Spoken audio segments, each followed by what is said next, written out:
como utilizar o indicador RSI, Índice de Forças Relativas, ou IFR no português do Brasil.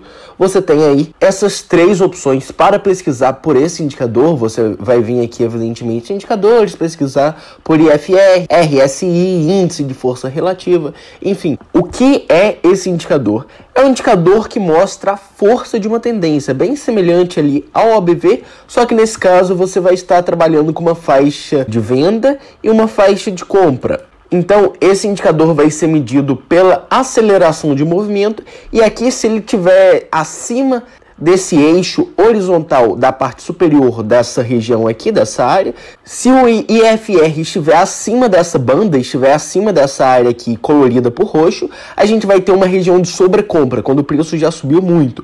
De forma inversa, se ele estiver abaixo dessa linha horizontal aqui da parte inferior dessa área, significa que o preço já caiu muito e ele está sobrevendido. Então ele vai indicar aqui bastante perspectiva. É óbvio que nem sempre ele vai funcionar, como foi o caso desta região aqui, onde ele estava indicando que o preço já havia subido muito e possivelmente ele ia cair logo em seguida. Ele ainda subiu muito e aí só então caiu, e mesmo assim ele não caiu para baixo de onde ele estava sendo medido anteriormente, quando ele estava apontando ali que ele já tinha subido muito. Então, assim, é um indicador que sinaliza bastante essas informações de se o preço já subiu muito. Então a gente observa diversos outros padrões bem legais, como por exemplo aqui o indicador deu ali sobrecomprado. Quando ele volta aqui, significa que o indicador deu ali sobrecomprado, então significava que estava numa situação de risco, em uma região de risco.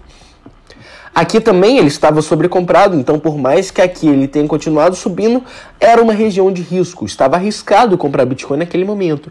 E aí, se você utiliza esse indicador com outros indicadores, fica perfeito. Outra coisa, se você regula esse indicador para um indicador mais preciso, aqui você vê que diversas vezes deu sobrevendido e sobrecomprado. O que vocês podem fazer é configurar, dê 2 cliques em cima aqui do IFR, coloca aqui 80 e aqui embaixo 20. O que é que significa isso? A gente vê aqui atualizado, significa que toda essa movimentação aqui, então a gente tem 100% em cima e 0% lá embaixo, é a movimentação. Quando o preço chega no 0%, significa que ele está muito sobrevendido, que ele deve subir. Por consequência, ele já caiu muito, já venderam muito.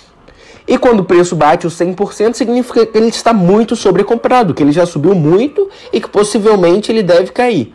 Praticamente nunca você vai ver ali no 100% ou no 0%, isso daí é muito raro. Eu nunca vi, nem ouvi casos de acontecimentos semelhantes a esses. Mas aí, para você filtrar e não tá vendo toda hora o índice de forças relativas acima dessa área ou abaixo dessa área, você pode configurar ali para 80% para cima, a banda superior, e para 20% para baixo, a banda inferior. Então, se passar de 20% em busca do zero, você tem ali sobrevenda. Se passar dos 80% em busca do 100%, você tem sobrecompra. Então aqui fica muito mais preciso. São poucas as vezes que ele dá sobrecomprado ou sobrevendido. Enfim, resumindo aqui, quando o IFR está acima da banda superior, significa que ele deve cair. Quando o IFR está abaixo da banda inferior, ele deve subir, porque ele está, nesse caso aqui da baixa, ele está sobrevendido, e nesse caso aqui da alta, ele está sobrecomprado. Se o preço subiu muito, ele vai tender a subir aqui também. Se o preço caiu muito,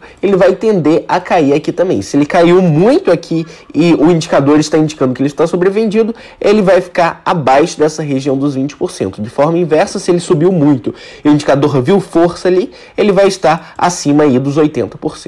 Esse é um ótimo indicador para você utilizar em consonância com outros indicadores, com a análise gráfica em si, para apenas te servir como apoio. Essa é a função de todos os indicadores, servir como apoio, para você ter ali uma base se está em uma região arriscada, se ele já subiu muito, ou se ele está em uma região arriscada porque ele já caiu muito. Então, nesses momentos, se ele tiver caído muito, você deve entrar comprado, e se ele já tiver subido muito, você deve entrar vendido. Nunca tentar pegar essa tendência, porque a tendência já está saturada, vamos dizer assim, já subiu muito ou já caiu muito. Enfim, espero que tenha ficado claro. Muito obrigado e até o próximo vídeo dessa série de tutoriais.